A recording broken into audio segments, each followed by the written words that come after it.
ಹೇಗೆ ಬಂದಿವಪ್ಪ? ಸಂತೋಷವಾಗಿ. ನನ್ನ ಸಂತೋಷಕ್ಕೆ ಕಾರಣ ನೀನೇ ಸಯ್ಯ. ಬಾವಲೆ ಗಟ್ಟಿ ಆಡ್ಬೇಕು.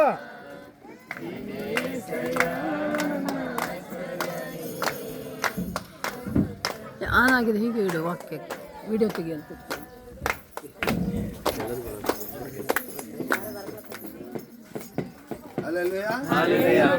ಸಂತೋಷ ಇಲ್ಲ ಸಂಜೆ ಯಾವಾಗ ಬಿಡ್ತಿರೋ, ಯಾವಾಗ ಒಳಗೆ ಓಡಿ ಹೋಗೋಣ ಅಂತ, ಯಾವಾಗ ಡೈನಿಂಗ್ ಟೇಬಲ್ ಹಾಕ್ತಾರ ಅಂತ ಕೂತಾರೆ. ಸ್ತೋತ್ರ. ನಿಮ್ಗೆ ಆತ್ರ, ನನಗೆ ಸ್ತೋತ್ರ. ನಿಮ್ಗೆ ಆತ್ರ ಏನಂದ್ರೆ ಕೋಳಿ ಬಿರಿಯಾನಿ ತಿನ್ನಬೇಕು ಅಂತ, ನನಗೆ ಸ್ತೋತ್ರ ದೇವ್ರ ವಾಕ್ಯ ಹೇಳ್ಬೇಕು ಅಂತ. ಹಲ್ಲೆಲೂಯಾ. ಇವತ್ತು ನಾವೆಲ್ಲರೂ ಸೇರಿ ಬಂದಿರೋದು ಒಂದು ವಿಶೇಷವಾದ ಕಾರಣ ಏನಂದ್ರೆ ನಾಮಕರಣ. ಎಲ್ಲರೂ ಹೇಳ್ರಿ, ಅಂದ್ರೇನು? ಒಬ್ರಿಗೆ ಹೆಸರು ಇಡ್ತಾ ಇದೀವಿ ನಾವು. ಈಗ ಅಯ್ಯವರು ಹೇಳಿದ್ರು, ಆಮೇಲೆ ನಮ್ಮ ಅಬ್ರಾಮ್ ಅವರು ಹೇಳಿದ್ರು, ದೇವರು ಸೃಷ್ಟಿ ಮಾಡಿದ ಸೃಷ್ಟಿಯಲ್ಲಿ ಪಂಚಭೂತಗಳನ್ನು ಅಂದರೆ ಆಕಾಶ, ಭೂಮಿ, ನೀರು, ಗಾಳಿ, ಬೆಂಕಿ, ಇದು ಸೃಷ್ಟಿಯ ವಸ್ತುಗಳು. ಇವನು ಸೃಷ್ಟಿ ಮಾಡಿದ ದೇವರು. ಆಮೇಲೆ ಒಬ್ಬ ಮನುಷ್ಯ ಆದಾಮನನ್ನು ಸೃಷ್ಟಿ ಮಾಡಿದ. ಅವ ಗುಂಡುಕಲ್ಲ ಹೆಸರಿಟ್ಟು ಆದಾಮು ಅಂತ ಕರೀದ. ಹೌದಲ್ಲ ತಾನೆ?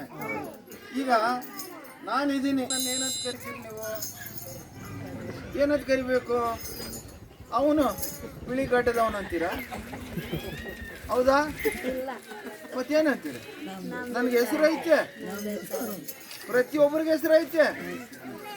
ಬೈಬಲ್ನಲ್ಲಿ ಏನು ಇಟ್ಟೈತೆ, ಏನು ಬರೆದೈತೆ, ಆದಾಮನು ಪ್ರತಿ ಒಂದಕ್ಕೆ ಹೆಸರಿಟ್ಟನಂತೆ. ಹೆಸರಿಟ್ಟ. ಹೆಸರು ಇಲ್ಲದ ವಸ್ತು ಯಾವುದೂ ಇಲ್ಲ ಈ ಲೋಕದಲ್ಲಿ. ಹಲ್ಲೆಲೂಯಾ. ಹೆಸರು ಇಲ್ದವ್ರು ಯಾರನ್ನ ಇದ್ದಾರ? ಇದ್ರೆ ಹೇಳ್ರಿ, ಮತ್ತೆ ಯಾರಾದ್ರೂ ಇದ್ದಾರ? ಇಲ್ಲ. ಇವತ್ತು ಸ್ವಲ್ಪ ವಾಕ್ಯ ನಾವು ನೋಡ್ಕೊಳ್ಳೋಣ.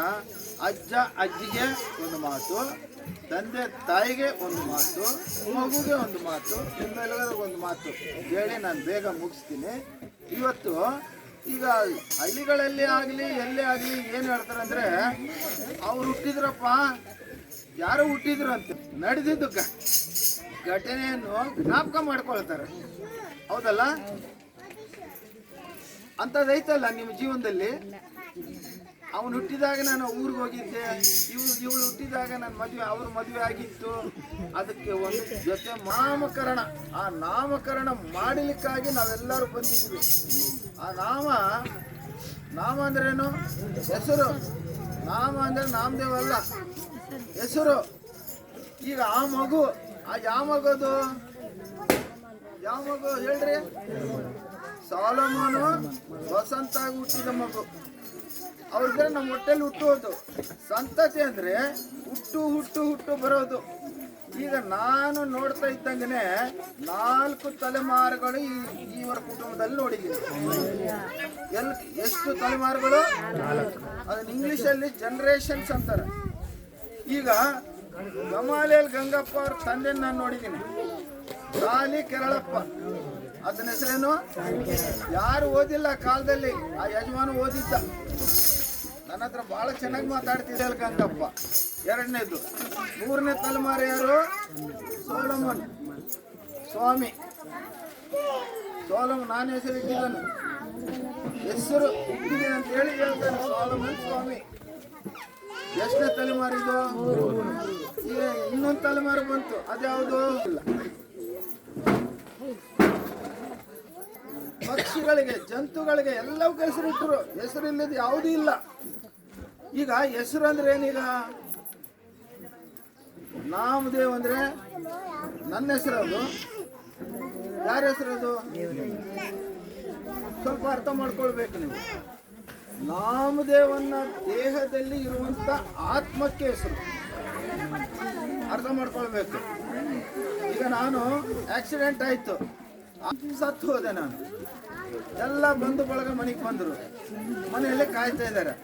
ಈಗ ನನ್ನ ಅಲ್ಲಿ ಆಸ್ಪತ್ರೆಯಿಂದ ಕರ್ಕೊಂಡು ಬರ್ತಾರೆ, ಏನಂತ ಹೇಳ್ತಾರೆ ಜನ?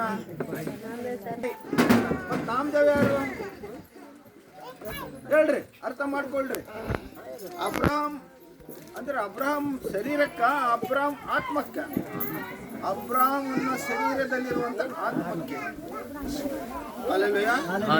ಹಾಗಾಗಿ ಇವತ್ತಿನ ದಿನ ಹೆಸರುಗಳನ್ನು ಹೇಗಿಟ್ಟಿದ್ರು, ಆ ಹೆಸರು ಇಡುವಾಗ ಏನು ಒಂದು ನಡೆಯಿತು ಘಟನೆ ಅನ್ನೋದ್ರ ಬಗ್ಗೆ ನಾವು ಜ್ಞಾಪಕ ಮಾಡಿಕೊಂಡು ಮುಂದೆ ಹೋಗೋಣ. ಆದಿಕಾಂಡ 4ನೇ ಅಧ್ಯಾಯ 25-26 ಓದ್ವಿ.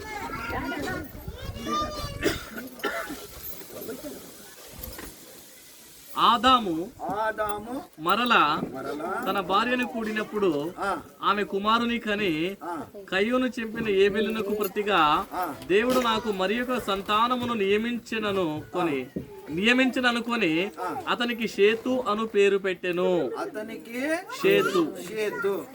ఆ షేతు అవును. మరియు షేతునకు కూడా కుమారుడు పుట్టెను. చేతునకు కూడా కుమారుడు పుట్టెను. అతనికి ఎనోషు అను పేరు పెట్టెను. ಕನ್ನಡದಲ್ಲಿ ಏನ್ ಬರೆದೈತೆ? ಕೊನೆಯ ವಾಕ್ಯ 26 4ನೇ ಅಧ್ಯಾಯ.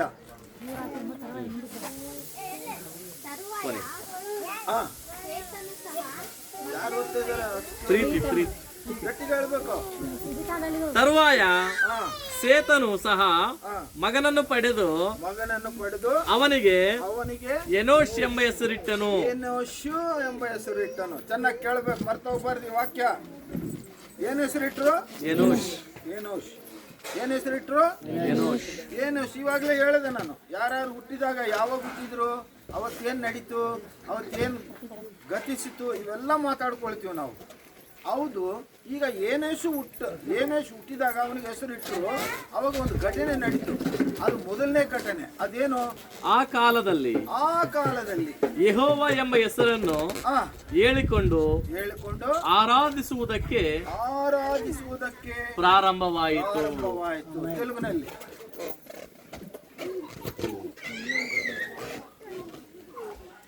మరియు షేతునకు కూడా కుమారుడు పుట్టెను. అతనికి ఎనోష్ అను పేరు పెట్టెను. అప్పుడు యెహోవా నామమున ప్రార్థన చేయుట ಆರಂಭమైనది. ಪ್ರಪಂಚದಲ್ಲಿ ಪ್ರಾರ್ಥನೆ ಇರಲಿಲ್ಲ.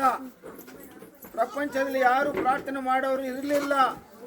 ಆದ್ರೆ ಆವತ್ತಿನ ದಿನ ಆ ಸಮಯದಲ್ಲಿ ಪ್ರಾರ್ಥನೆ ಮಾಡೋದು ಮೊದಲನೇ ಸಾರಿ ಈ ಪ್ರಪಂಚದಲ್ಲಿ ಆರಂಭವಾಯಿತು. ಹಲ್ಲೆಲೂಯಾ. ಏನು ಆರಂಭವಾಯಿತು? ಯಾವಾಗ ಆರಂಭ ಆಯ್ತು? ಎನೋಷ್ ಹುಟ್ಟಿದಾಗ. ಹಲ್ಲೆಲೂಯಾ. ಅಲ್ಲಿಂದ ಆರಂಭವಾದ ಪ್ರಾರ್ಥನೆ ಇವತ್ತಿನವರೆಗೂ ಪ್ರಾರ್ಥನೆಗಳು ನಡೀತಾನೆ ಇದ್ದಾವೆ. ಒಂದು ಮಾತು ಜ್ಞಾಪಕದಲ್ಲಿ ಇಟ್ಕೊಳ್ರಿ. ನಾನೇನು ಹೇಳ್ತೀನಿ ಅಂದ್ರೆ, ಮಕ್ಕಳು ಹುಟ್ಟಿದ ಮೇಲೆ ಹೆಸರು ಇಡ್ತಾರ, ಹುಟ್ಟೋದ್ ಗುಟ್ಟ ಹೆಸರು ರೆಡಿ ಮಾಡಿ ಇಟ್ಬಿಡ್ತಾರ. ಏನಪ್ಪಾ? ಹುಟ್ಟಿದ ಮೇಲೆ ತಾನೆ. ಈ ಪ್ರಪಂಚದಲ್ಲಿ ಯಾರಿಗೂ ಕೂಡ ಮುಂಚೆನೆ ಹೆಸರು ಇಟ್ಟಿಲ್ಲ. ಯಾರಿಗಾರು ಇಟ್ಟಾರ? ಯಾರಾದ್ರೂ ಇದ್ದಾರ? ಆದ್ರೆ ಬೈಬಲ್ ನಲ್ಲಿ ಒಬ್ರು ಇದ್ದಾರೆ. ಲೂಕ 1ನೇ ಅಧ್ಯಾಯ. ನನಗೆ ಸಣ್ಣ ಕಣ್ಣಕ್ಕೆ ಸರಿಯಾಗಿ ಕಾಣಿಸ್ತಾ ಇಲ್ಲ. 2 ಕಣ್ಣು ಆಪರೇಷನ್ ಆಗಿದೆ, ತೊಂದರೆ ಆಗಿದೆ. 30ನೇ ವಚನ ಓದ. 30. మరియా భయపడకుము, దేవుని వలన నీవు కృప పొందుతివి. ఇదిగో నీవు గర్భము ధరించి కుమారుని కని ఆయనకు యేసు అను పేరు పెట్టుదువు. ಸಾಕು. ನೋಡ್ತಾ ಇದ್ರ ಮರಿಯಾ, ಯೇಸು ಸ್ವಾಮಿಯ ತಾಯಿ ಇದ್ಲಲ್ಲ ಮೇರಿ, ಆಕೆಗೆ ದೇವದೂತ ಗಾಬ್ರಿಯಲ್ ಪ್ರತ್ಯಕ್ಷವಾಗಿ ಹೇಳ್ತಾನೆ, ನೀನು ಗರ್ಭವತಿ ಆಗ್ತಿ, ಒಂದು ಮಗನನ್ನು ಜನ್ಮ ಕೊಡ್ತಿ. ಆ ಮಗನಿಗೆ ಏನಂತ ಹೆಸರು ಇಡ್ತಾರಂತೆ? ಹುಟ್ಟಿದ ಮೇಲೆ ಇಟ್ರ, ಹುಟ್ಟೋದ್ ಮುಂಚೆನೆ ಇಟ್ರ ಹೆಸರು? ಯಾರದು? ಯಾರಿಗೆ ಇಟ್ಟಿದ್ದು? ಯೇಸುವಿಗೆ. ಹೇಳ್ಬೇಕು, ತಪ್ಪಾಳಿ ಹೊಡಬೇಕು ಒಂದ್ಸತಿ ಯೇಸುಗಾಗಿ. ಯಾರಿಗಮ್ಮ ಮುಂಚಿತವಾಗಿ ಹೆಸರಿಟ್ಟಿದ್ದು? ಜನ್ಮ ಆದ್ಮೇಲೆ ಇಟ್ರ, ಜನ್ಮ ಆಗೋದ್ ಮುಂಚೆನೆ ಇಟ್ರ? ಜನ್ಮ ಆಗೋದ್ ಮುಂಚೆ. ಅಂತ ವ್ಯಕ್ತಿ ಲೋಕದಲ್ಲಿ ಯಾರೂ ಇಲ್ಲ, ಅಂತ ದೇವರು ಈ ಲೋಕದಲ್ಲಿ ಯಾರೂ ಇಲ್ಲ. ಹಾಗಾಗಿ ಇವತ್ತು ಮಗುವಿಗೆ ನಾಮಕರಣಕ್ಕಾಗಿ ನಾವು ಬಂದೀವಿ. ಈಗ ಹೆಸರು ಯಾರ್ಯಾರಿಗೆ ಇಡ್ತಾರಪ್ಪ ಅಂದ್ರೆ ಮನುಷ್ಯರಿಗೂ ಇಡ್ತಾರೆ, ಮನೆಗಳಿಗೂ ಇಡ್ತಾರೆ. ಒಂದು ನೆಗೆಟಿವ್ ಹೆಸರು ನಾನು ಹೇಳ್ತೀನಿ. ಒಂದು ಊರಿಗೆ ಸೇವೆಗೆ ಹೋಗಿದ್ದೆ ನಾನು. ಆ ಊರಲ್ಲಿ ಹೊಸ ಮನೆ ಕಟ್ಟಿದ್ರು. ಆ ಮನೆಗೆ ಒಂದು ಹೆಸರು ಇಟ್ಟಾರ ಅವರು. ಆ ಮನೆ ಯಜಮಾನ ಹೆಸರು ಕೇರಮ್ಮ. ಇದೊಂದು ಹೆಸರು. ಅಮ್ಮನ ಹೆಸರೇನು? ಕೇರಮ್ಮ. ಏನು ಊರಮ್ಮ? ಕೇರಮ್ಮ. ನಾವು ಭಾನುವಾರ ಆರಾಧನೆ ಅಂದರೆ ಶನಿವಾರ ಸಾಯಂಕಾಲಕ್ಕೆ ಆ ಊರಿಗೆ ಹೋಗಿದ್ವಿ. ಬಲ್ಲಾರಾಧನೆ ಇತ್ತು. ರಾತ್ರಿ ಅಲ್ಲಿ ಇರಬೇಕಲ್ಲ. ಆ ಅಮ್ಮ ಬಂದ್ಲು. ಹೊಸದಾಗಿ ಮನೆ ಕಟ್ಟಿದ್ದಾರೆ. ಅಯ್ಯ ಪ್ರೈಸ್ ಲಾಡಯ್ಯ, ಪ್ರೈಸ್. ಏನಮ್ಮ? ಅಯ್ಯ ನೀವು ನಮ್ಮ ಮನೇಲಿ ಮಲ್ಕೋಬೇಕಾಯ್ತು, ಹೊಸ ಮನೆ ಕಟ್ಟಿದ್ವಿ. ನಾನು ಓಕೆ ಮಲ್ಗೋಣ, ಅದಕ್ಕೇನಂತೆ. ನಾವೇನು ಮಾಡ್ತೀವಿ? ಪ್ರಾರ್ಥನೆ ಮಾಡಿದ್ವಿ, ಹೇಗೆ ಮಲ್ಕೊಂಡಿದ್ವಿ. ಬೆಳಗ್ಗೆ ಗೊತ್ತಾಗ್ತದೆ. ಆಯಮ್ಮ ಹೇಳ್ತಾಳೆ, ಅಯ್ಯ ನೀವು ಬರೋದಕ್ಕೆ ಮುಂಚೆನೇ ನಾವು ಮಲಗಿದ್ದೀವಿ ಮನೆಯಲ್ಲಿ. ನೋಡ್ರಿ ಅಂತ ಜನ ಇದ್ದಾರೆ. ಪಾಸ್ಟರ್ಗಳಿಗೆ ಹೇಳಿ ಕಾರ್ಯಕ್ರಮಗಳು ಮಾಡಬೇಕು. ಕೆಲವರು ಇದ್ದಾರೆ, ನಮ್ಮ ಜಿಲ್ಲೆ ಇದ್ದಾರೆ, ಮಕ್ಕಳಿಗೆ ಹೆಸರು ಇಡ್ತಾರೆ. ತಂದೆಗೆ ಆ ತಾಯಿಗೆ ಹೇಳೋದಿಲ್ಲ. ಆಶೀರ್ವಾದ ಇರ್ತದೆ ಅವ್ರಿಗೆ, ಇರ್ತದ. ಒಂದು ಮಾತು ಕೂಡ ಹೇಳಲ್ಲ. ಅವ್ರಿಗೆ ಅವರೇ ಇಟ್ಬಿಡ್ತಾರೆ ಹೆಸರು. ಇಟ್ಕೊಳ್ರಿ, ನಮ್ದೇನು ಹೋಗ್ತೈತೆ. ಆದರೆ ಆ ಕೇರಮ್ಮನೆ ಕತೆ ಹೇಳ್ತೀನಿ ನೋಡ್ರಿ. ಆ ಅಮ್ಮ ಮಲಗಿದ್ಲಂತೆ. ಮಧ್ಯರಾತ್ರಿ ಎದ್ದು ಓಡಿ ಹೊರಗೆ ಬಂದರೆ ಏನಂದ್ರೆ ದೆವ್ವಗಳಿಂದ. ಆ ಮನೇಲಿ ಏನೈತೆ? ಆ ಮಾತು ನನಗೆ ಹೇಳಿಲ್ಲ ಫಸ್ಟು. ನನಗೆ ಹೇಳಿದ ನಾನು ಮಲಗೋದಿಲ್ಲ ಅಂತೇಳಿ, ಅಯ್ಯೋ ನೀವು ಮಲಗಬೇಕು, ನಮ್ಗೆ ಆಶೀರ್ವಾದ ಅಂದಲ್ಲ. ನಾವು ಹೋಗಿ ಪ್ರಾರ್ಥನೆ ಮಾಡಿ ಮಲ್ಕೊಂಡು ಬೆಳಿಗ್ಗೆ ಹೇಳ್ತಾಳೆ, ಅಯ್ಯೋ ನಿಮಗೆ ದೆವ್ವ ಕಾಣಿಸ್ಕೊಂಡಿಲ್ಲ, ನಮ್ಗೆ ಕಾಣಿಸ್ಕೊಂಡಿಲ್ಲ. ಮತ್ತೆ ನಿನಗೆ ಎದಕ್ಕೆ ಕಾಣಿಸ್ತದೆ? ರೊಟ್ಟಿ ದ್ರಾಕ್ಷರಸ ಕೊಡ್ತಾ ಇದ್ದೀನಿ, ಬಾಯಿ ತೆಗೆದು ರೊಟ್ಟಿ ಇಟ್ಟು ದ್ರಾಕ್ಷರಸ ಹಾಕಕ್ಕೆ ಹೋದ್ರೆ ಕೆಂಪಗೈತೆ ಬಾಯಿ. ಎಲೆ, ಅಡಿಕೆ, ನಸಿಪುಡಿ, ಕಡ್ಡಿಪುಡಿ ಎಲ್ಲ ಹಾಕಿದ್ರೆ ಬಾಯಿ ಹಂಗಿರ್ತದೆ. ನೀನು ಬಾಯಿ ಹಂಗೆ ಇಟ್ಕೊಂಡ್ರೆ ಮನೆಯಲ್ಲಿ ದೇವುಗಳು ಬರ್ತಾವ, ದೇವಗರು ಬರ್ತಾರೆ. ಅಂತ ಮನೆಗೆ ಏನ್ ಹೆಸರು ಇಟ್ಟರು ಕೂಡ ದೇವುಗಳು ಬರ್ದಂಗಿರ್ತಾವ. ಪ್ರಿಯ ಮಕ್ಕಳೇ, ಯಾವಾಗಲೂ ದೈವ ಜನರನ್ನು ಕರೆಸಿ ಅವರಿಂದ ಪ್ರಾರ್ಥನೆ ಮಾಡಿಸಿ ಅವರಿಂದ ಆಶೀರ್ವಾದ ತೆಗೆದುಕೊಂಡು ಹೆಸರು ಇಡುವುದಾದರೆ ಅದಕ್ಕೆ ಆಶೀರ್ವಾದಕರವಾಗಿರ್ತದೆ. ಈಗ ನಮ್ಮ ಗಮಾಲಿಯಲ್ಲಿ ಗಂಗಪ್ಪ ನನಗೇನು ಒಂದು 10 ಚೀಲ ಅಕ್ಕಿ ಕೊಟ್ಟಿದ್ದಾನ, 1 ಕ್ವಿಂಟಲ್ ಅಮರಕಾಯಿ ಕೊಟ್ಟಿದ್ದಾನ. ಏನು ಕೊಟ್ಟಿದ್ದಾನ? ಏನಾದರೂ ಕೊಟ್ಟಿದ್ದಾನ? ಏನು ಕೊಟ್ಟಿಲ್ಲ. ಆದರೆ ನಾನು ಬರಲಾರದ ಪರಿಸ್ಥಿತಿಯಲ್ಲಿ ಇವತ್ತು ಬಂದಿದ್ದೀನಿ. ಯಾಕೆ ಬಂದಿದ್ದೀನಿ ಅಂದರೆ ಗಮ್ಮಾಲಿಯಲ್ಲಿ ಗಂಗಪ್ಪ ಆಗಲಿ, ಸಲೋಮಿ ಆಗಲಿ, ಅವ್ರ ಮನೆಯಲ್ಲಿ ಏನೇ ಕಾರ್ಯಕ್ರಮ ಮಾಡಿದ್ರೆ ನಮ್ಮನ್ನು ಬಿಟ್ಟು ಮಾಡೋದಿಲ್ಲ. ಹಲ್ಲೆಲೂಯಾ. ಬಿಟ್ಟು ಮಾಡ್ತಾನೆ. ಯಾವತ್ತಾದ್ರೂ ಯಾವ ಕಾರ್ಯಕ್ರಮ ಮಾಡಿಲ್ಲ. ನೀವು ಮಾಡಿದ್ರೆ ಕೆಲವರು, ನಮ್ಮನ್ನು ಬಿಟ್ಟು ಮಾಡಿದ್ರಿ, ನೀವು ಮಾಡ್ರಿ. ಆದರೆ ಇವ್ರಿಗಾಗಿ ನಾವು ಬಂದಿದ್ದೀವಿ. ಯಾಕೆ ಬಂದಿದ್ದೀವಿ ಇವತ್ತು ಅಂದರೆ ಅವರು ಆತ್ಮೀಯ ತಂದೆಯನ್ನ, ತಾಯಿಯನ್ನ ಯಾವತ್ತೂ ಮರೆತಿಲ್ಲ ಅವರು. ಹಾಗಾಗಿ ಈಗ ಬರಲಾರದ ಪರಿಸ್ಥಿತಿ ಇದ್ರೆ ಕೂಡ ನಾನು ಬಂದಿದ್ದೆ, ಕಾರ್ಯಕ್ರಮಕ್ಕಾಗಿ ಬಂದಿದ್ದೆ, ಅವರ ಮೊಮ್ಮಗಳ ನಾಮಕರಣಕ್ಕಾಗಿ. ಈಗ ಪ್ರಿಯ ಮಕ್ಕಳೇ, ಒಂದು ಮಾತು ನಾನು ಹೇಳಲಿಕ್ಕೆ ಇಷ್ಟಪಡ್ತೀನಿ. ಈಗ ಮಕ್ಕಳನ್ನು ನಾವು ಪಡ್ಕೊಂಡಿದ್ದೀವಿ, ನಾಮಕರಣ ಮಾಡ್ತಾ ಇದ್ದೀವಿ. ನಾಮಕರಣ ಮಾಡಿದ ಮೇಲೆ ಆ ಮಗುವನ್ನು ಈಗ ಏನು ಅಂತ ಕರೆದ್ರು? ಈಗ ಪಾಸ್ಟ್ ಏನು ಹೇಳಿದ್ರು? ಗರ್ಭಫಲವು ದೇವರು ಕೊಡುವ ಬಹುಮಾನ. ಬಹುಮಾನ ಅಂದ್ರೆ ಏನಿಲ್ಲಿ? ಒಂದು ಯಾರಾದರೂ ವಾಚ್ ಕೊಡ್ಬೋದು ಬಹುಮಾನ, ಬೆಳ್ಳಿ ಉಂಗುರ ಕೊಡ್ಬೋದು, ಬಂಗಾರ ಉಂಗುರ ಕೊಡ್ಬೋದು, ಅಥವಾ ಏನಾದರೂ ಕೊಡ್ಬೋದು. ಒಂದು ಕಡೆಯಿಂದ ಇನ್ನೊಂದು ಕಡೆಗೆ ಎತ್ಕೊಂಡು ಹೋಗೋದನ್ನ ಬಹುಮಾನ ಅಂತಾರೆ, ವಸ್ತುಗಳನ್ನ ಬಹುಮಾನ ಅಂತಾರೆ. ಆ ನಿಟ್ಟಿನಲ್ಲಿ ಹೆಣ್ಣು ಮಗಳು ತವ್ರ ಮನೆಯಲ್ಲಿ ಹುಟ್ಟಿ ಬೆಳೆದಾದ ಮೇಲೆ ಅಲ್ಲೇ ಇರ್ತಾಳ? ಎಲ್ಲಿ ಹೋಗ್ತಾಳ? ಇಲ್ಲಿ ತೆಗೆದುಕೊಂಡೋಗ ಗಂಡನ ಕೊಟ್ಬಿಟ್ಟು ಅದು ಬಹುಮಾನ. ಸ್ವಾಸ್ಥ್ಯ ಅಂತಾರೆ. ಸ್ವಾಸ್ಥ್ಯ ಅಂದ್ರೆ ಈಗ ಮನೆ ಎತ್ಕೊಂಡು ಹೋಗ್ಲಿಕ್ಕೆ ಆಗ್ತೈತೆ? ಹೊಲ ಜಮೀನ್ ಎತ್ಕೊಂಡು ಹೋಗಕ್ ಆಗ್ತೈತೆ? ಅದು ಸ್ವಾಸ್ಥ್ಯ ಅಂದ್ರೆ ಒಂದು ಕಡೆಯಿಂದ ಇನ್ನೊಂದು ಕಡೆಗೆ ಅದು ಟ್ರಾನ್ಸ್ಫರ್ ಮಾಡೋದಲ್ಲ, ಎತ್ಕೊಂಡು ಹೋಗೋದಲ್ಲ. ಹಾಗೆ ಗಂಡು ಮಕ್ಕಳನ್ನ ಸ್ವಾಸ್ಥ್ಯ ಅಂತ ಕರೆದಾರೆ, ಹೆಣ್ಣು ಮಕ್ಕಳನ್ನ ಗರ್ಭಫಲ ಅಂತ ಕರೆದಾರೆ. ಅಲ್ಲೆಲ್ಲೂಯಾ. ಇವ್ರ ಕುಟುಂಬಕ್ಕೆ ಒಂದು ಹೆಣ್ಣು ಮಗಳನ್ನು ದೇವರು ಕೊಟ್ಟಿದ್ದಾನೆ. ಆ ಮಗಳು ಸರಿ ಇವಾಗ ಮುಗಿತಾ? ಆ ಹುಡುಗಿಗೆ, ಸಣ್ಣ ಹುಡುಗಿಗೆ ಮದುವೆ ಮಾಡಿ ಕಳ್ಸಿಬಿಡ್ತೀರಾ? ಏನಮ್ಮ, ಸಣ್ಣ ಮಗಳನ್ನ ಕಳ್ಸಿಕೊಟ್ಬಿಡ್ತೀರಾ? ಮತ್ತೆ ಅವಳು ಏನ್ ಮಾಡ್ಬೇಕೀಗ? ಬೆಳೆಸಬೇಕು. ಹೆಂಗ ಬೆಳೆಸ್ಬೇಕು? ರಾಕ್ಷಸಿಯಾಗಿ ಬೆಳೆಸ್ಬೇಕಾ, ದೆವ್ವಾಗಿ ಬೆಳೆಸ್ಬೇಕಾ? ಯಾವ ರೀತಿ ಬೆಳೆಸ್ಬೇಕು ಹೇಳ್ಬೇಕು? ದೇವರ ಮಗಳಾಗಿ ಬೆಳೆಸ್ಬೇಕು, ದೇವರಿಗಾಗಿ ಬೆಳೆಸ್ಬೇಕು, ದೇವರಿಗೆ ಸಾಕ್ಷಿ ಮಗಳಾಗಿ ಬೆಳೆಸಬೇಕು. ಅದು ಹೇಗೆ ಬೆಳೆಸೋದು? ಆ ಥರ ಯಾರು ಬೈಬಲ್ನಲ್ಲಿ ಬೆಳೆಸಿದ್ರು? ಈಗ ಏಲಿಯ ಭಕ್ತನಿದ್ದ. ಈಗ ಹೇಳಿದ್ರಲ್ಲ, ಸಮಯಲ್ ಭಕ್ತನು ಅನ್ನಾಳು ಮಂದಿರದಲ್ಲಿ ಕೊಟ್ಟನಲ್ಲಿ ಹಾಕಿ ಆ ಏಲಿಯ ಫೇಲ್ಯೂರ್ ಆಗ್ಬಿಟ್ಟ, ತಂದೆಯಾಗಿ ಫೇಲ್ಯೂರ್ ಆಗ್ಬಿಟ್ಟ. ಅಂದ್ರೆ ಮಕ್ಕಳನ್ನು ಸರಿಯಾಗಿ ಬೆಳೆಸಲಿಲ್ಲ. ಹೌದಲ್ಲ? ಮಕ್ಕಳನ್ನು ಸರಿಯಾಗಿ ಬೆಳೆಸಿಲ್ಲ. ಲೋಡ್ ಭಕ್ತ. ಮಳೆ ಬರಬಾರ್ದಂದ್ರೆ 3.5 ವರ್ಷ ಮಳೆ ಬಂದಿಲ್ಲ. ಮತ್ತೆ ಎಲ್ಲಾರು ಬಂದು ಕೈ ಮುಗಿದ್ರು, ಸ್ವಾಮಿ ನಾವು ಮಾಡಿದ ತಪ್ಪು, ಮಳೆ ಬೇಕು ಅಂದಾಗ ಮತ್ತೆ ಪ್ರಾರ್ಥನೆ ಮಾಡಿದಾಗ ಮತ್ತೆ ಮಳೆ ಬಂತು.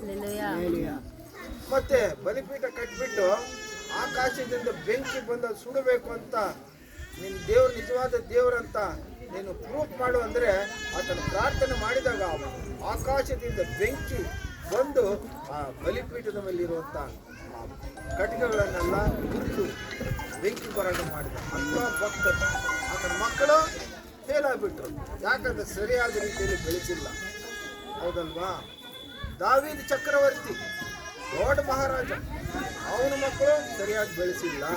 ಹಾಗಾಗಿ ಅವನು ಕೂಡ ಮಕ್ಕಳು ಬೆಳೆಸಲಾರದ ಕಾರಣ ಫೇಲ್ ಆಗ್ಬಿಟ್ಟ. ಬೈಬಲ್ನಲ್ಲಿ ಒಬ್ಬ ವ್ಯಕ್ತಿ ಇದ್ದಾನೆ. ಆ ವ್ಯಕ್ತಿ ಹೆಸರು ಯೋಬು. ಆ ಭಕ್ತನ ಹೆಸರೇನು? ಯೋಬು ಗ್ರಂಥ 1ನೇ ಅಧ್ಯಾಯ 5ನೇ ವಚನ. ನಾನು ಕಣ್ಣು ಕಾಣೋದಿಲ್ಲ, ಹಂಗೆ ಹೇಳ್ಬಿಡ್ತೀನಿ ವಾಕ್ಯಗಳು ನೋಡ್ರಿ. 1ನೇ ಅಧ್ಯಾಯ 5ನೇ వచనం. వారి విందు దినములు పూర్తి కాగా యోబు తన కుమారులు పాపము చేసి తమ హృదయములలో దేవుని దూషించిరేమో అని వారిని పిలువనంపించి వారిని పవిత్రపరిచి అరుణోదయమున లేచి వారిలో ఒక్కొక్కని నిమిత్తమై దహనబలి అర్పించుచూ వచ్చెను. ಈಗ ವಾಕ್ಯ ನಾನು ಯಾರಿಗೆ ಹೇಳ್ತಾ ಇದ್ದೀನಿ? ತಂದೆ ತಾಯಿಗಳು ಕೂಡಬೇಕು, ವಾಕ್ಯ ಕೇಳಬೇಕು. ಏನ್ ಮನುಷ್ಯರಿದ್ದಾರೆ ಇವರು? ವಾಕ್ಯ ಕೇಳಿಲ್ಲ ಅಂದ್ರೆ ವಾಕ್ಯ ಪ್ರಕಾರ ಅವ್ರು ಹೆಂಗ್ ಬದುಕೋದು? ಮಗಳು ಹೆಂಗ ಬೆಳೆಸೋದು? ಕರೀರಪ್ಪ. ಕೋರ್ಟ್ನಲ್ಲಿ ಕೇಸ್ ನಡೀತಾ ಇದೆ, ಬಾಧೆ, ಹಿಂಸೆ. ಸರಿ, ಪ್ರಾರ್ಥನೆ ಮಾಡ್ಬೇಕು. ನಾವು ಪ್ರಾರ್ಥನೆ ಮಾಡ್ಬೇಕಂದ್ರೆ ಏನ್ ಮಾಡ್ತೀವಿ? ಫಸ್ಟ್ ಅವ್ರ ಹೆಸರು ಕೇಳ್ತೀವಿ. ಏನ್ ಮಾಡ್ತೀವಿ? ಅಮ್ಮ ನಿನ್ನ ಹೆಸರೇ ಅಂತ ಏನ್ ಕೇಳಿದ್ರೆ ಅಯ್ಯಮ್ಮ ಏನ್ ಹೇಳ್ತಾಳೆ? ರಂಭಕುಮಾರಿ ಅಂತ. ಎಲ್ಲಿ ಕೇಳಿದ್ರು ರಂಭ? ಒಂದು ರಮ್ ಐತೆ, ರಮ್ ಅಂತಾರೆ, ಡ್ರಿಂಕ್ ರಮ್ ಅಂತಾರೆ, RUM ರಮ್. ರಮ್ ಅಂದ್ರೆ ರಂಭ, ಊರ್ವಶಿ, ಮೇನಕ. ಆ ಹೆಸರು ಇಟ್ಕೊಂಡ. ಮತ್ತೆ ಆ ಹೆಸರು ಇಟ್ಕೊಂಡ್ರೆ ಗಂಡ ಪ್ರೀತಿ ಮಾಡ್ತಾನ, ಹೊಡಿತಾನೆ. ನನಗೆ ದೇವರು ಆಲೋಚನೆ ಕೊಟ್ಟೆ. ಈಗ ಹೆಸರಿನಲ್ಲೇ ಐತೆ ದುಷ್ಟ ಶಕ್ತಿಗಳು ಆವರಿಸಿಕೊಳ್ಳೋದು, ದೇವರ ಆಶೀರ್ವಾದ ಆವರಿಸಿಕೊಳ್ಳೋದು ಹೆಸರಿನಲ್ಲೇ ಐತೆ. ಆಕೆ ಹೆಸರು ಏನಂತ ಹೇಳಿದ್ಲು? ಹೇಳ್ಬೇಕು. ಏನಮ್ಮ? ರಂಭಕುಮಾರಿ ಅಂದ್ರೆ ಹೆಂಗಿರ್ತದ ಮತ್ತೆ ಪರಿಸ್ಥಿತಿ. ನಾನು ಹೇಳಿದೆ, ಪ್ರಾರ್ಥನೆ ಮಾಡಿ, ಅಮ್ಮ ನಿನ್ನ ಹೆಸರು ಇವತ್ತಿಂದ ರಂಭಕುಮಾರಿ ಬೇಡ, ಬೇರೆ ಹೆಸರು ಇಡು. ಏನಂತ? ಶಾಂತಕುಮಾರಿ ಅಂತೀವಿ. ಶಾಂತಕುಮಾರಿ. ನಾವು ಬಿಹಾರ್ಗೆ ಹೋಗ್ಬೇಕಂದ್ರೆ 3 ದಿನ 3 ಹಗಲು ಪ್ರಯಾಣ ಮಾಡಬೇಕು.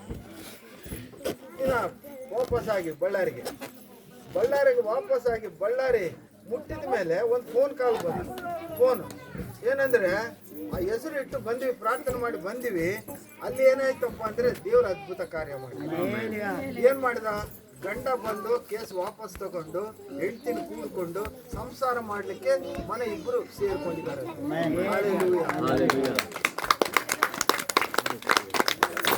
ಈಗ ಕಾರಣ ಏನ್ ಹೇಳ್ತಾ ಇದ್ದೀನಿ ಅಂದ್ರೆ, ಹೆಸರು ಇರ್ಬೇಕಾದ್ರೆ ಹೆಸರು ಯಾವ ರೀತಿ ಇರ್ಬೇಕಂದ್ರೆ ಹೆಸರು ಆಶೀರ್ವಾದಕರವಾಗಿರ್ಬೇಕು. ಹಲ್ಲೆಲೂಯಾ. ಯಾಗಿರ್ಬೇಕು? ಒಂದು ಮನೆಗೆ ಹೋದಾಗ ಮಗು, ಗಂಡು ಮಗು ಹುಟ್ಟಾನಂತೆ, ಹೆಸರು ಇಟ್ಟಾರ. ಏನ್ ಹೆಸರು ಇರಂದ್ರೆ ಸ್ಟೈಲ್ ಮಂಜ. ಹೆಸರು ಏನ್ ಇಟ್ಟಾರ ಅವರು? ಸ್ಟೈಲ್ ಮಂಜ. ಇನ್ನೊಂದು ಮನೆಗೆ ಹೋದ, ಸೌಂದರ್ಯ ಅಂತ ಇಟ್ಟಾರ. ವಿಚಿತ್ರ ಹೆಸರುಗಳು ಇಟ್ಕೊತಾರೆ. ಜ್ಞಾನ ಇಲ್ಲ, ಅಜ್ಞಾನದಿಂದ ಇರ್ತಾರೆ ಕೆಲವರು ತಂದೆ ತಾಯಿ. ಅಂದ್ರೆ ಚೆನ್ನಾಗಿ ಕಾಣಬೇಕು, ಜನರಿಗೆ ಉಪ್ಪಾಗಿರ್ಬೇಕು, ಸೊಂಪಾಗಿರ್ಬೇಕು ಅಂತ ಇರ್ತಾರೆ. ಅದು ಅಲ್ಲ ಬೇಕಾಗಿರೋದು. ಮಕ್ಕಳಿಗೆ ಹೆಸರು ಇಡಬೇಕಾದ್ರೆ ಅದು ಆಶೀರ್ವಾದಕರವಾಗಿರ್ಬೇಕು. ಹೆಸರು ಹಲ್ಲೆಲೂಯಾ, ಆಶೀರ್ವಾದಕರವಾಗಿರ್ಬೇಕು. ದೇವರಿಗೆ ಸಾಕ್ಷಿ ಮಕ್ಕಳಾಗಿ ಬೆಳಬೇಕು ಅವರು. ಒಂದು ಮಾತು ಹೇಳ್ತೀನಿ, ಮೊನ್ನೆ ವರ್ಲ್ಡ್ ಕಪ್ ಆಯ್ತು ಕ್ರಿಕೆಟ್ ಹೆಣ್ಮಕ್ಳದು. ಇಂಡಿಯಾಗೆ ದೊಡ್ಡ ಕಪ್ಪು ಬಂತು. ಆ ಕಪ್ಪು ಬರಲಿಕ್ಕೆ ಕಾರಣ ಯಾರಂದ್ರೆ ಒಬ್ಬ ಹುಡುಗಿ ಚೆನ್ನಾಗಿ ಆಡಿದ್ಲು. 127 ರನ್ ಹೊಡಿದ್ಲ ಹುಡುಗಿ. ಆ ಹುಡುಗಿ ಗೆಲ್ಸಿದ್ದಕ್ಕಾಗಿ ಇಂಡಿಯಾಗೆ ಕಪ್ ಬಂತು. ಆ ಹುಡುಗಿ ಹೆಸರು ಏನಮ್ಮ ಅಂದ್ರೆ ಜಮೀಮಾ. ಎಲ್ಲರೂ ಹೇಳ್ಬೇಕು, ಏನ ಹುಡುಗಿ ಹೆಸರು? ಜಮೀಮಾ ಫ್ರೆಡ್ರಿಕ್ಸ್. ಜಮೀಮಾ ಅಂದ್ರೆ ಏನು? ಜಮೀಮಾ ಅಂದ್ರೆ ಪ್ಯೂರಿಟಿ, ಪರಿಶುದ್ಧವಾದವಳು, ಅಂದವಾದವಳು. ಯಾವುದರಲ್ಲಿ ಅಂದವಾದವಳು? ದೇವರ ಗುಣಗಳಲ್ಲಿ ಅಂದವಾದವಳು ಆ ಹುಡುಗಿ ಗೆದ್ದ ಮೇಲೆ ಎಲ್ಲರೂ ಬಂದು ಕೇಳಿದ್ರು, ನೀವು ಗೆಲ್ಲಲಿಕ್ಕೆ ಕಾರಣ ಏನಂತಂದ್ರೆ, ಆ ಹುಡುಗಿ ಏನು ಹೇಳಿದ್ರು, ನಾನು ಗೆಲ್ಲಲಿಕ್ಕೆ ಕಾರಣ ನನ್ನ ಯೇಸು. ಆಕೆ ಗೆಲ್ಲಲಿಕ್ಕೆ ಕಾರಣ ಯಾರಂತೆ? ಯೇಸುಗೆ ಸಾಕ್ಷಿ ಆದಳು ಮಗಳು. ಪ್ರಪಂಚ ಎಲ್ಲ ಕೇಳಿದ್ರು, ಯೇಸುವಿಗೆ ಮಕ್ಕಳು ಸಾಕ್ಷಿ ಮಕ್ಕಳಾಗಿ ನಾವು ಬೆಳೆಸಬೇಕು. ಒಂದೇನು ಹೇಳಿದೆ, ಯೋಬು ತನ್ನ ಮಕ್ಕಳಿಗಾಗಿ ದಿನಾಲೂ ಪ್ರಾರ್ಥನೆ ಮಾಡ್ತಿದ್ದ. ಒಂದು ಮಾತು ಹೇಳ್ತೀನಿ, ನಮ್ಮ ಮೊದಲನೇ ಮಗ ಅಲ್ಲ, ಎರಡನೇ ಮಗ, ಫಾಸ್ಟ್ರ ಮಗ ಜ್ಞಾಪಕ ಇರ್ತದೆ. ಮಗ ಹುಟ್ಟಿದ ಮೇಲೆ ಲೇಬರ್ ರೂಮ್ನಲ್ಲಿ, ಅಂದ್ರೆ ಹೆರಿಗೆ ಮಾಡ್ತಾರಲ್ಲ ಆಸ್ಪತ್ರೆಯಲ್ಲಿ, ತಾಯಿ ಕೂಡ ನೋಡಿಲ್ಲ ಮಗನನ್ನು. ನನ್ನ ಮಗ ಅಪ್ಪ ಅಮ್ಮನ ಕರ್ಕೊಂಡೋಗಿ ಮಗನಿಗೆ ಕೈ ಇಟ್ಟು ಪ್ರಾರ್ಥನೆ ಮಾಡಿಸ್ಕೊಂಡು ಸಿಲುಬೆ ಹಾಕಿಸ್ಕೊಂಡ. ಆ ಮಗ ಇವತ್ತು ಹೆಂಗಿದ್ದಾನೆ ಅಂದ್ರೆ, ನಾನು ಕೂಡ ಓದಲ್ಲ ಬೈಬಲ್, ಇಂಗ್ಲಿಷು ಅಷ್ಟು ಚೆನ್ನಾಗಿ ಓದ್ತಾನೆ. ಮಗನ ಮಗ ದೊಡ್ಡ ಮಗ, ದೊಡ್ಡ ಮಗ, ಮಗನ ಮಗ, ಅವನ ಹೆಸರು ರೂಯಲ್ ಜೋಹಾನ್ ಅಂತ ಇಟ್ಟಿದ್ದಾರೆ ಅವರು. ಯೇಸು ನನ್ನ ಸ್ನೇಹಿತ, ನನ್ನ ಏಳಿಗೆ ಬಯಸುವವನು ಅಂತೇಳಿ ಅದರ ಅರ್ಥ. ದೇವರು ನಮಗೆ ಜ್ಞಾನ ಕೊಟ್ಟಿದ್ದಾನೆ. ಜ್ಞಾನ ಕೊಟ್ಟಾಗ ನಾವೇನು ಮಾಡ್ಬೇಕಂದ್ರೆ, ಏನು ಮಾಡಿದ್ರು, ಏನು ಮಾತಾಡಿದ್ರು, ಏನು ಹೆಸರಿಟ್ರು ಅದು ದೇವರಿಗೆ ಮಹಿಮೆ ಆಗಿರುತ್ತೆ. ಹಲ್ಲೆಲೂಯಾ. ಹಾಗಾಗಿ ಮಕ್ಕಳ ಹೆಸರು ನೀವು ಅದನ್ನ ನೋಡ್ಬೇಕಾದ್ರೆ, ಸೆಲೆಕ್ಟ್ ಮಾಡಬೇಕಾದ್ರೆ ಪ್ರಾರ್ಥನೆ ಮಾಡಿ ಸೆಲೆಕ್ಟ್ ಮಾಡಿ. ಬಳ್ಳಾರಿಯಲ್ಲಿ ಶ್ರೀನಿವಾಸ ಅಂತ ಒಬ್ರು ಫಾಸ್ಟ್ ಇದ್ದಾರೆ, ಅವ್ರ ಮಗಳ ಹೆಸರು ಇವತ್ತು ಕೂಡ ನಾನು ಜ್ಞಾಪಕದಲ್ಲಿ ಐತೆ, ಖದೀಜಾ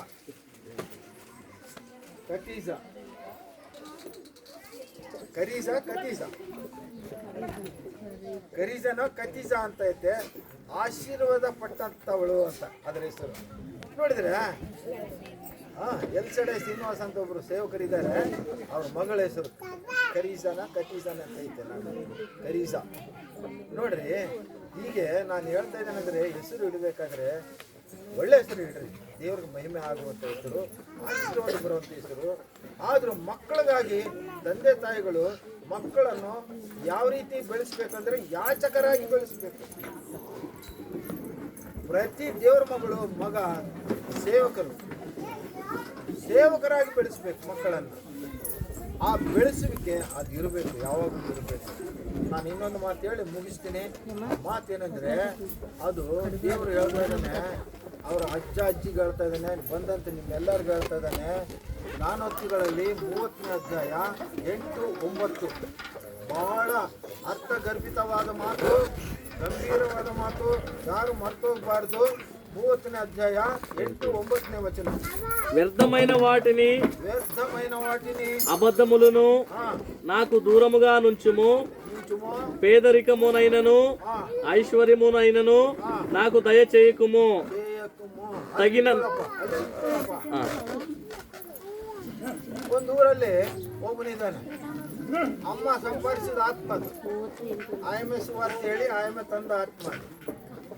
ಅವನು ಒಳ್ಳೆಯವನು ಅಂತ ನಾವು ತಿಳ್ಕೊಂಡಿದ್ದೀವಿ. ಆದರೆ ಇವತ್ತು ಅವನ ಹೆಸರು ಏನೈತೆ?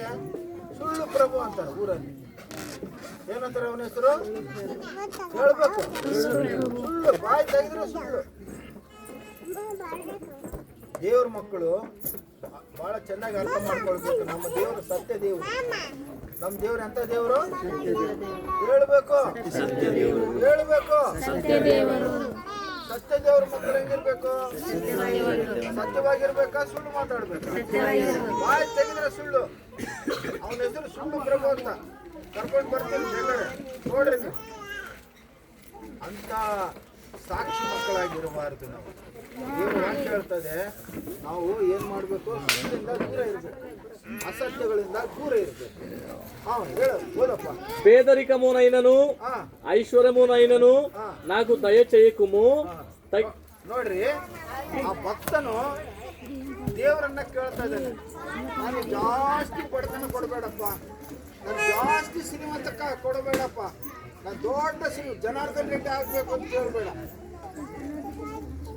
ದೇವ್ರ ಮೇಲೆ ಅಹಂಕಾರ ಬಂದ್ಬಿಡ್ತದೆ, ಸೊಕ್ಕು ಬಂದ್ಬಿಡ್ತದೆ, ಗರ್ವ ಬಂದ್ಬಿಡ್ತದೆ. ದೇವರನ್ನ ಗೊತ್ತನ್ನು ಮಾತಾಡ್ತಾರಂತೆ ಅವರು. ಯಾವ ದೇವರಲ್ಲೇ ಅವನು ಹಿಂಗ ಆ ರೀತಿಯಲ್ಲಿ ಭಕ್ತನು ಹೇಳ್ತಾ ಇದ್ದಾನೆ, ನನಗೆ ಜಾಸ್ತಿ ಸಾವುಕಾರ ಆಗ್ಬಾರ್ದಪ್ಪ, ನಾನು ಏನಾಗ್ಬಾರ್ದಂತ, ಮತ್ತೆ ಜಾಸ್ತಿ ಬಡವ ಕೂಡ ಆಗ್ಬಾರ್ದು. ಜಾಸ್ತಿ ಬಡವಾದ್ರೆ ನಾನು ಏನೋ ಕಳ್ತನ ಮಾಡ್ಬೋದು, ಸುಳ್ಳು ಹೇಳ್ಬೋದು, ನನ್ನ ಬದುಕೆ ಬಂಡೆ ಆಗ್ಬೋದು. ಹಾಗಾಗಿ ನನಗೆ ಜಾಸ್ತಿ ಬಡತನನೂ ಕೊಡಬೇಡಪ್ಪ, ನನಗೆ ಜಾಸ್ತಿ ಶ್ರೀಮಂತಿಕೆನೂ ಕೊಡಬೇಡಪ್ಪ. ನನ್ನ 3 ಹೊತ್ತು ಊಟ ಕೊಡು, ಆರೋಗ್ಯ ಕೊಡು, ಆಯುಷ್ ಕೊಡು, ಅಭಿಷೇಕ ಕೊಡು, ನಿನಗೆ ಸಾಕ್ಷಿ ಮಗನಾಗಿ ನಿನಗಾಗಿ ಜೀವಿಸ್ತೀನಪ್ಪ ಅಂತ ನಾವು ಕೇಳಬೇಕಂತೆ. ಹಲ್ಲೆಲೂಯಾ. ಹಾಗಾಗಿ ಪ್ರಿಯ ದೇವರ ಮಕ್ಕಳೇ, ಸಭೆ, ಕುಟುಂಬದವರೇ, ತಂದೆ ತಾಯಿಗಳೇ, ನೀವು ಈಗ ಮಗುನ ಬೆಳೆಸ್ಬೇಕು. ಯಾವ ರೀತಿ ಬೆಳೆಸ್ಬೇಕು ಬೆಳೆಸ್ಬೇಕಂದ್ರೆ ಬೈಬಲಲ್ಲಿ ಒಂದು ಮಾತು ಐತೆ, ಬಾಲುಡು ನಡವವಲಸಿನ ಮಾರ್ಗವು ವಾನಿಕೆ ನೇರ್ಪಿಂಚುಮು. ಮಕ್ಕಳು ಪಡ್ಕೊಳ್ಳೋದು ದೊಡ್ಡದಲ್ಲ, ಮಕ್ಕಳನ್ನ ಚೆನ್ನಾಗಿ ಬೆಳೆಸ್ಬೇಕು ನಾವು. ಹಲ್ಲೆಲೂಯಾ. ಯಾಕೆ ಬೆಳೆಸ್ಬೇಕಪ್ಪ? ನೋಡಿದ್ರಾ, ನಾವು ಯಾರಿಗಾದ್ರೂ ಪ್ರಾರ್ಥನೆ ಮಾಡಿದ್ರೆ ಚಿಕ್ಕ ಮಕ್ಕಳಿಗೆ ಏನು ಪ್ರಾರ್ಥನೆ ಮಾಡ್ತೀವಿ ಅಂದರೆ, ಯೇಸುವೇ ದೇವರೇ, ಈ ಮಗು ಚಿಕ್ಕಂದಿನಿಂದಲೇ ಯೆಹೋವ ಭಯ ಭಕ್ತಿಯಲ್ಲಿ ಬೆಳೆದು ದೊಡ್ಡವರಾಗಿ ತಂದೆ ತಾಯಿಗೆ ಒಳ್ಳೆಯಸರು ತರುವ ಮಕ್ಕಳಾಗಿ, ಕ್ರಿಸ್ತನಿಗೆ ಪ್ರತಿಷ್ಠೆ ತರುವ ಮಕ್ಕಳಾಗಿ ಇವರನ್ನು ಉಳಿಸಿರಿ, ಬೆಳೆಸಿರಿ, ಕಾಯಿರಿ, ಕಾಪಾಡ್ರಿ, ಆರೋಗ್ಯ ಕೊಡ್ರಿ, ಆಯುಷ್ ಕೊಡ್ರಿ, ಅಭಿಷೇಕ ಕೊಡ್ರಿ ಅಂತ ಪ್ರಾರ್ಥನೆ ಮಾಡ್ತೀವಿ. ಈಗ ಮಗು ಬಾಳಬೇಕು, ಮಗು ದೊಡ್ಡವಳು ಆಗ್ಬೇಕು ಅಂದ್ರೆ ದೇವರ ಭಯ ಬಂದ್ರೆ ಚಿಕ್ಕಂದಿನಿಂದಲೇ ತಾಯಿ ಬಹಳ ಇಂಪಾರ್ಟೆಂಟ್. ಯಾರು ಇಂಪಾರ್ಟೆಂಟು? ತಾಯಿ. ತಂದೆ ದುಡಿಲಿಕ್ಕೆ ಹೋಗ್ತಾನೆ, ಮಗು ಜೊತೆ ಯಾವಾಗಲೂ ಇರೋದು ತಾಯಿ. ತಾಯಿ ಏನ್ ಮಾಡ್ಬೇಕಂದ್ರೆ ಮಗುವನ್ನ ದೇವರ ಭಯ ಭಕ್ತಿಯಲ್ಲಿ ಬೆಳೆಸ್ಬೇಕು. ಹಲ್ಲೆಲೂಯಾ. ಏನಮ್ಮ ತಾಯಿ, ಯಾರು ಭಯ ಭಕ್ತಿಯಲ್ಲಿ ಬೆಳೆಸ್ಬೇಕು? ಮಲ್ಕೋ, ದೆವ್ವ ಬರ್ತದೆ ನೋಡಂತ ಹೇಳ್ಬಾರ್ದು ಮಕ್ಕಳಿಗೆ. ಬಹಳ ಮಂದಿ ಮಕ್ಕಳು ಬೈ ಬೆಳೆಸ್ತಾರೆ, ಬೂಚಿ ಬಂತು, ಭೂತ ಬಂತು, ದೇವ್ ಬಂತು ಅಂತಾರಲ್ಲ ಮಕ್ಕಳು. ಆ ತರ ಹೇಳ್ಬಾರ್ದು. ಮಕ್ಕಳನ್ನ ದೇವರ ಭಯ ಭಕ್ತಿಯಲ್ಲಿ ಬೆಳೆಸ್ಬೇಕು. ನೀವು ದೆವ್ವ ಭಯ ಭಕ್ತಿಯಲ್ಲಿ ಬೆಳೆಸಿರ ಹಂಗ ಬೆಳೆಸಬಾರ್ದು. ತಂದೆ ತಾಯಿಗಳಾದವರು ನಾವು ದೇವರನ್ನು ತಿಳ್ಕೊಳ್ಬೇಕು, ದೇವರ ವಾಕ್ಯವನ್ನು ತಿಳ್ಕೊಳ್ಬೇಕು. ಚಿಕ್ಕಂದಿನಿಂದಲೇ ಮಕ್ಕಳನ್ನ ಭಕ್ತಿಯಲ್ಲಿ ಬೆಳೆಸ್ಬೇಕು. ಅದು ತಂದೆ ತಾಯಿಗಳು ಕಲಿಯಬೇಕಾದ ಮೊದಲನೇ ಪಾಠ. ಎರಡನೇ ಪಾಠ ಏನಪ್ಪಾ ಅಂದ್ರೆ, ತಂದೆ ತಾಯಿಗಳಾಗ್ಲಿ ಕುಟುಂಬದವರಾಗ್ಲಿ ಬೆಳೆಯುವ ಮಕ್ಕಳ ಎದುರುಗಡೆ ಕೆಟ್ಟ ಭಾಷೆ ಮಾತಾಡಬಾರ್ದು, ಜಗಳ ಮಾಡಬಾರ್ದು, ಒಬ್ರನ್ನೊಬ್ರು ಹೊಡ್ಕೊಳ್ಬಾರ್ದು. ಮಗು ಆ ಬ್ರೈನ್ ಮೇಲೆ, ಆ ಮಸ್ತಕದ ಮೇಲೆ, ಆ ಮೆದುಳ ಮೇಲೆ ಪರಿಣಾಮ ಉಂಟಾಗುತ್ತೆ. ಹಾಗಾಗಿ ಯಾವಾಗಲೂ ಸಂತೋಷವಾಗಿ ಮಾತಾಡಬೇಕು. ಮಕ್ಕಳ ಎದುರುಗಡೆ ಜಗಳ ಆಡಬಾರ್ದು, ಬೈಬಾರ್ದು, ಕೆಟ್ಟ ಮಾತುಗಳು ಮಾತಾಡಬಾರ್ದು. ವಿಶೇಷವಾಗಿ ಕೆಟ್ಟ ಭಾಷೆ ಮಾತಾಡ್ತಾರೆ. ಮಾತು ಒಳ್ಳೆ ಮಾತು ಮಾತಾಡ್ತಿರ್ತಾರೆ, ಕೆಟ್ಟ ಮಾತು ಬಳಸ್ತಾರೆ. ನಾನು ಬಹಳ ಮಂದಿ ನೋಡಿದ್ದೀನಿ. ಭಾರಿ ಒಳ್ಳೆನಪ್ಪ ಸುಳಿ ಮಗ ಅಂತ.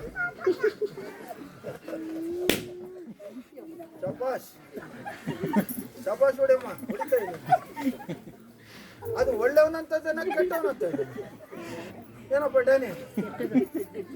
ನೀನ್ ಹೆಸರು ಹೇಳಿದಿರಿ, ನಿಮ್ಮ ಮಾಮ ಹೆಸರು ಹೇಳೋಣ, ನೀವು ಹೆಸರೇ ಬಳಸಿರಂತ ಮಾತು ಭಾರಿ ಒಳ್ಳೆಯವನಪ್ಪ ಅಂತ. ಅಸಳೆ ಮಗ ಭಾರಿ ಒಳ್ಳೆಯವನಪ್ಪ ಅಂತ. ಹಿಂಗ ಇಂಥ ಕೆಟ್ಟ ಭಾಷೆ ನಾವು ಮಾತಾಡಬಾರ್ದು. ಎಸ್ಪೆಷಲಿ ವಿಶೇಷವಾಗಿ ತಂದೆ ತಾಯಿಗಳು ಮಗುನ ಬೆಳೆಸ್ಬೇಕಾದ್ರೆ ಯಾವ ರೀತಿ ಬೆಳೆಸ್ಬೇಕಂತೆ ನೀವು ಪುಸ್ತಕಗಳನ್ನು ಓದಿರಿ, ಬೈಬಲ್ ಓದಿರಿ, ಆದರೆ ನಿಮಗೆ ಅದರ ಜ್ಞಾನ ದೇವರು ಕೊಡ್ತಾರೆ. ನೀವು ಆತ್ಮಿಕವಾಗಿ ಬೆಳೀರಿ, ನಿಮ್ಮ ಮಗುವನ್ನು ಕೂಡ ಆತ್ಮಿಕವಾಗಿ ಬೆಳೀರಿ. ಹೆಣ್ಣು ಮಗಳು ಹುಟ್ಟಿರೋದು ಬಹಳ ಸಂತೋಷ. ಈ ಕಾಲ ಗಂಡು ಮಕ್ಕಳು ತಂದೆ ತಾಯಿನ ಒದಿತಾರೆ. ಬಹಳ ಮಂದಿ ನೋಡಿ, ಒಬ್ಬ ತಂದೆ ಬಂದ, ಏನಪ್ಪ ಆರಾಮಿದೆ? ಏನು ಆರಾಮಿದ್ದೀನಪ್ಪ, ಸನ್ ಸ್ಟ್ರೋಕ್ ಹೊಡೆದದ. ಏನು ಹೊಡೆದದಂತೆ? ಸನ್ ಸ್ಟ್ರೋಕ್ ಹೊಡೆದದ. ಅಲ್ಲಿ ಇವನು ಸನ್ ಸ್ಟ್ರೋಕ್ ಅಂದ್ರೆ ತಲೆಗೆ ಪೆಟ್ಟು ಬರ್ತದೆ, ಬೇಸಿಗೆಯಲ್ಲಿ ಬರ್ತದೆ. ಚಳಿಗಾಲದಲ್ಲಿ ಬೇಸಿಗೆ ಅಲ್ಲಪ್ಪ. ಸನ್ ಅಂದ್ರೆ SEN ಸನ್ ಅಲ್ಲ, SON ಸನ್. ಮಗನಿಂದ ನನಗೆ ಪೆಟ್ಟು ಬಿದ್ದದಪ್ಪ, ಹೊಡಿತಾನಪ್ಪ ನನ್ನ ಮಗ. ಆದರೆ ಹೆಣ್ಮಕ್ಳೇನಿದ್ದಾರಲ್ಲ ಈ ಕಾಲದಲ್ಲಿ ತಂದೆ ತಾಯಿಗಳನ್ನ ಬಹಳ ಪ್ರೀತಿ ಮಾಡ್ತಾರೆ. ಹೆಣ್ಮಕ್ಳು ಯಾರು ಪ್ರೀತಿ ಮಾಡ್ತಾರೆ? ತಂದೆ ತಾಯಿಗಳನ್ನ ಪ್ರೀತಿ ಮಾಡ್ತಾರೆ. ಆ ಪ್ರೀತಿ, ಆ ವಾತ್ಸಲ್ಯ, ಆ ದೇವರ ಮೇಲೆ ಅವ್ರಿಗೆ ತೋರಿಸ್ಬೇಕು ನಾವು. ಪ್ರಿಯ ಮಕ್ಕಳು, ಹೆಣ್ಮಕ್ಳು ಇರೋರೆಲ್ಲ ಧನ್ಯರು. ಅಲ್ಲಲ್ಲಿಯ ಮಕ್ಕಳು ಹೆಣ್ಮಕ್ಳು ಇಲ್ಲ, ಏನ್ ಮಾಡೋದು? ನೀವೆಲ್ಲ ನಮ್ಮ ಅಲ್ಲೆಲ್ಲಯ್ಯ. ಆಯ್ತು, ನಾನು ಮುಗಿಸ್ತಾ ಇದ್ದೀನಿ. ಪ್ರಿಯ ದೇವ್ರ ಮಕ್ಕಳೇ, ನಮ್ಮ ಒಬ್ಬ ಹೆಣ್ಮಗಳಿಂದ ಅಂತ ಹೇಳಿ ನಾವು ಕೊಡುವಾಗ ಅಮ್ಮ ಹೇಳ್ತಾಳೆ, 8,000 ಆತ್ಮಗಳನ್ನು ನಾವು ಸಂಪಾದಿಸಿ. ಅವರೆಲ್ಲ ನಮ್ಮ ಮಕ್ಕಳು, ಹೌದಲ್ವಾ? ನಾವು ಪ್ರೀತಿ ತೋರಿಸಿದರೆ ಅವರು ನಮ್ಮನ್ನು ಪ್ರೀತಿ ತೋರಿಸ್ತಾರೆ. ಒಟ್ಟಾರೆ ನಮ್ಮ ಏಸಪ್ಪ ಏನಿದ್ದಾನೆ ಅಂದ್ರೆ ಪ್ರೀತಿ ಸ್ವರೂಪ. ಅಲ್ಲೆಲ್ಲೂಯಾ. ಈಗ ಆತ ಹುಟ್ಟೋದಕ್ಕೆ ಮುಂಚಿತವಾಗಿ ಆತನಿಗೆ ಹೆಸರು ಇಟ್ಬಿಟ್ಟು, ಮತ್ತೆ ಕ್ರಿಸ್ಮಸ್ ಬರ್ತಾ ಇದೆ, ಈಗ ಬರೋ ತಿಂಗಳು ಕ್ರಿಸ್ಮಸ್ನ. ಮತ್ತೆ ಏನಪ್ಪಾ ಅಂತಂದ್ರೆ, ದೇವರು ಯೇಸು ಕ್ರಿಸ್ತನಿಗೆ ಮುಂಚಿತವಾಗಿ ಹೆಸರಿಟ್ಟಂತ ವ್ಯಕ್ತಿಯಾಗಿ ಹುಟ್ಟಿದ್ದಾನೆ. ಯೆಶಾಯ 9:6 ಬರೆಯಲ್ಪಟ್ಟದ್ದು, ನಿಮಗಾಗಿ ಒಬ್ಬ ಮಗು ಹುಟ್ಟಿದ್ದು, ಅವನಿಗೆ ಇಮ್ಯಾನುವೇಲ್ ಹೆಸರು ಇಡುವಂತ. ಇಮ್ಯಾನುವೇಲ್ ಅಂದ್ರೆ ಯಾವಾಗಲೂ ಇರುವ ಅಂತ. ಯೇಸು ಕ್ರಿಸ್ತನು ನಿಮ್ಮ ಜೊತೆ, ನಮ್ಮ ಜೊತೆ ಯಾವಾಗಲೂ ಇರುವಂತ ದೇವರು, ಜೀವಳ ತಂದೆ ಅಂತ. ನಮಗಾಗಿ, ನಿನಗಾಗಿ, ನನಗಾಗಿ ತನ್ನ ಪ್ರಾಣವನ್ನೇ ಸಿಲುಬೆಯಲ್ಲಿ ಕೊಟ್ಟಂತ ದೇವರು.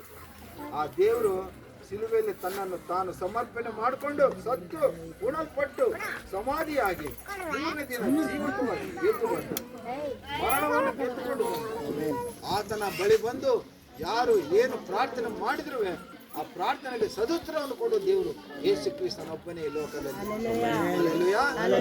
ಹಾಗಾಗಿ ದೇವರು ಇವತ್ತಿನ ದಿನ ನಾಮಕರಣಕ್ಕಾಗಿ ನಾವು ಬಂದು ಸೇರ್ಕೊಂಡಿದ್ವಿ. ನಾಮವು ಇಲ್ಲಿ ಬಂದೇ ಮುಟ್ಟೈತೆ. ಮತ್ತೆ ಏನಪ್ಪ ನಾಮ ಪಂಚಾಂಗ ನೋಡಿದ್ರೆ ಇಲ್ಲ, ಇವತ್ತು ಬಹಳ ಮದುವೆಗಳು ಆಗ್ತಾ ಇದ್ದಾವೆ. ಬರ್ಬೇಕಾದ್ರೆ ಎಲ್ಲಿ ನೋಡಿದ್ರೆ ಮದುವೆಗಳು. ಕೆಲವರು ಏನ್ ಮಾಡ್ತಾರೆ ಅಂದ್ರೆ ಮುಂಚೆನೆ ಪಂಚಾಂಗ ನೋಡ್ಕೊಂಡು ಬಂದು ಇದು ನಮ್ಗೆ ಒಳ್ಳೆ ಸಮಯ ಐತೆ, ಇದು ಒಳ್ಳೆ ಹೆಸರೈತೆ ಅಂತ ಕೇಳ್ತಾರೆ. ಹಂಗ ಈ ಕುಟುಂಬದಲ್ಲಿ ಮಾಡೋದಿಲ್ಲ. ಆದ್ರೆ ನಾನು ತಮಾಷೆಗೆ ಹೇಳಿದೆ. ಆದರೆ ಇವತ್ತಿನ ದಿನ ಆ ಮಗು ಹೆಸರು ಇಲ್ಲಿ ಬಂದೈತೆ. ಆ ಮಗು ಹೆಸರು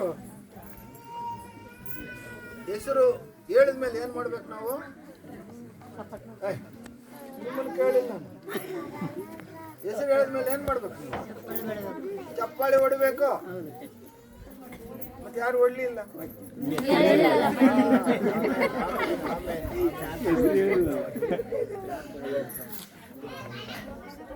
ಹೆಸರು ಅಯ್ಯೋರು ನಿಂತ್ಕೊಳ್ಬೇಕು. ನಾವು ಮೂವರು ತಂದೆ, ಕುಮಾರ, ಪರಿಶುದ್ಧಾತ್ಮ ದೇವರಿದ್ದಂಗೆ ದೇವ್ರ ಸ್ತೋತ್ರವಾಗಲಿ. ಅಯ್ಯವ್ರು ಕೂಡ ತೋರ್ಸೋಣ, ಅಮ್ಮ ಕೂಡ ತೋರ್ಸೋಣ. ನೋಡ್ರಿ ಸರ್, ಹೇಳ್ಬೇಡ್ರಿ. ನೋಡಿದಮ್ಮ, ಆಯ್ತು, ಹೆಸರು ನೋಡಿ ನಡ್ರಿ. ಸ್ತೋತ್ರವಾಗಲಿ. ತಂದೆ, ಕುಮಾರ, ಪರಿಶುದ್ಧಾತ್ಮರ ನಾಮದಲ್ಲಿ ಮಗುವಿಗೆ ಅತೀವ ಚಪ್ಪಾಳಿ ಹೊಡಬೇಕು.